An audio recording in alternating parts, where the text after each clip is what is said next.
Ladies and gentlemen, hey, hi, how you doing? Welcome back to the channel. Thank you so much for stopping by. The rifle category here in Warzone 2 is one of the most competitive categories we have. We have a lot of very solid options when it comes to the general meta conversation. I won't lie, narrowing it down to the top 5 best, kind of tricky right now. But that said, today we are going over the top 5 general best rifles to be running right now. Starting first at number 5, I've got the Chimera. When I say it's tough to narrow this down to number 5, I mean it, because obviously the Chimera is meant for more close to mid-range as a rifle, whereas something that might not be on this list, like for instance a Lockman 5.56 or a Kastuv 7.62, obviously meant for mid to long range. So there's plenty of discussion to be had in regards to what's best for this range, what's best for that range, so on and so forth. But in general right now, the Chimera, fantastic close to mid-range TTK. Its velocity is a little bit lacking for a rifle, so that is something you have to factor in, but overall this thing's a beast for close to mid-range. It's running and gunning, it's flying and frying. First up here, I got the Bruin Flash rear grip, better ADS and sprint to fire. I'm tuning for that better sprint to fire and for slightly better recoil just to keep it consistent in the mid-range. But overall, we're focused on mainly making this even more aggressive. I've also got the 45 round mag, pretty standard extended mag, right? The Schlager Tango underbarrel is a bit more aggressive here compared to some of the other underbarrel options. This ends up helping with your recoil, but also you can tune this for better mobility as well, which is nice and convenient there. I do use the Sock and Tread 40 muzzle if you wanted to use a suppressor to stay off the compass, if you wanted to drop this for say a laser or an optic to be more familiar with the weapon there, be more aggressive there. Also a really good choice. Here though, I'm focused on just straight up recoil control. If you wanted to tune for ADS, you could also do that too though.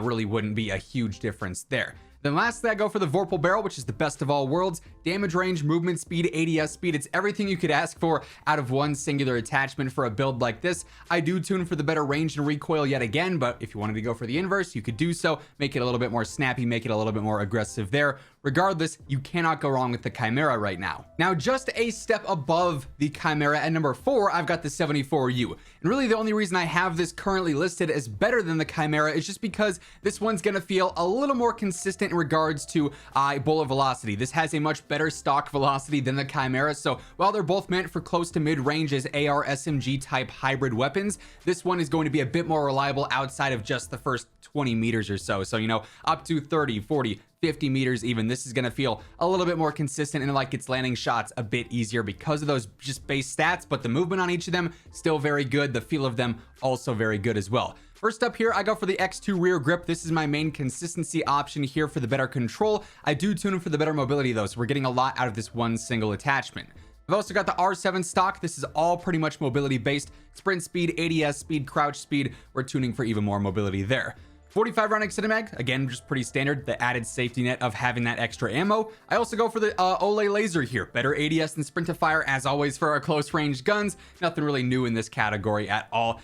Tuning to enhance those stats even more. Then lastly, I go for the 209 barrel. This is, again, mobility based to make this even more aggressive. We're going for ADS speed, and I tune for a little bit better steadiness, again, just to keep things consistent in some of those mid-range engagements. Overall, though, this and the Chimera are fantastic close to mid-range sort of sniper support rifles or AR SMG type rifles as well. Then at number 3, we get more into the versatility of the top 5 here. 3 weapons that are really going to be great in some close range if you need them to be, but mainly mid to long range as that main primary that you're going to be running with. And at number 3, I've got the M4 here. The M4 pretty much in all CODs is just that standard reliable weapon. This isn't crazy broken or ridiculously good, hence why it's not at number 1, but it's just so reliable. Great TTK, great control, good ammo capacity, good movement for a rifle. Like, there's no cons here. It's just all decent pros throughout pretty much. So first up here, I do go for the AMOT V4. As always with any optics, go for the one that you are the most comfortable with, but with all of them, you're going to want to tune for that furthest eye position and faster ADS. I also go for the 45 round extended mag here. If you wanted to jump up to 60, absolutely go for it. You're just going to be a tad bit slower, so keep that in mind. High velocity ammo is clutch for mid to long range builds here, so of course we're running that. We're going for better velocity and better damage range on the tunes.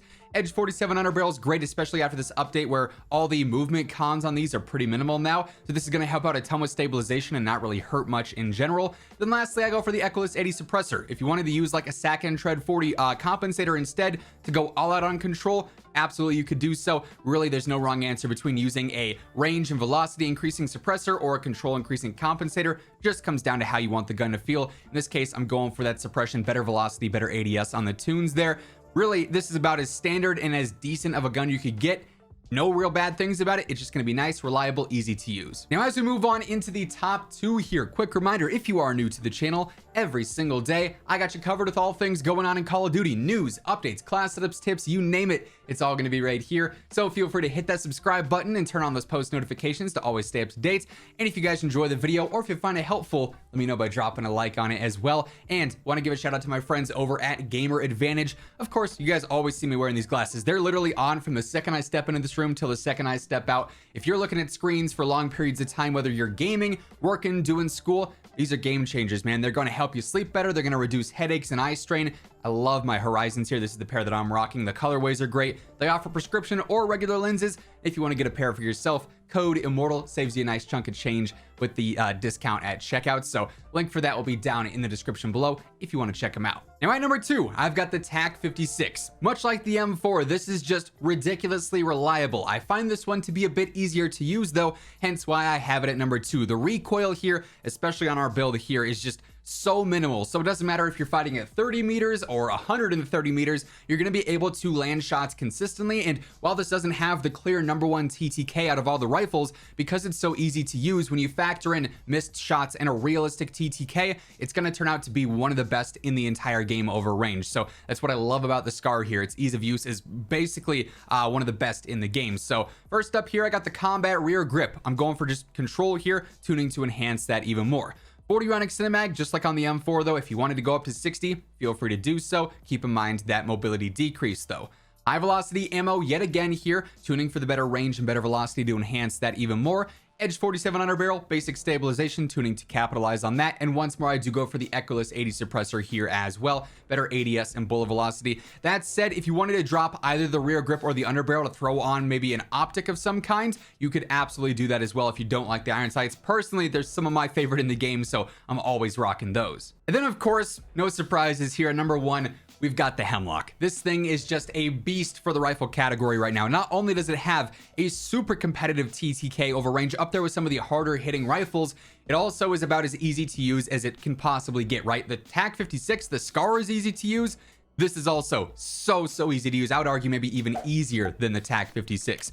This setup here, a little bit different from what we've been talking about lately. I do go for the AMOP V4 yet again for the side position faster ADS. 45 round mag, high velocity ammo on there, tuning for better range and velocity. I have recently started dropping the underbarrel though, the Edge 47, and testing out the Fielder T50 barrel for the range, velocity, and control. Honestly, still feeling very good. I'd test around with both of them if I were you and see which one you're a bit more comfortable with, but either or is going to work well. We tune for range and steadiness here. Then lastly, Sack and Tread 40. You could also go for a suppressor though if you wanted to. This is obviously all out control just to make this thing an absolute laser beam, but really there's quite a few different builds with the Hemlock here that are all going to work well just because this weapon is very versatile and very consistent at all ranges. But that being said, those are currently the top 5 best rifles here in Warzone 2 after the latest update.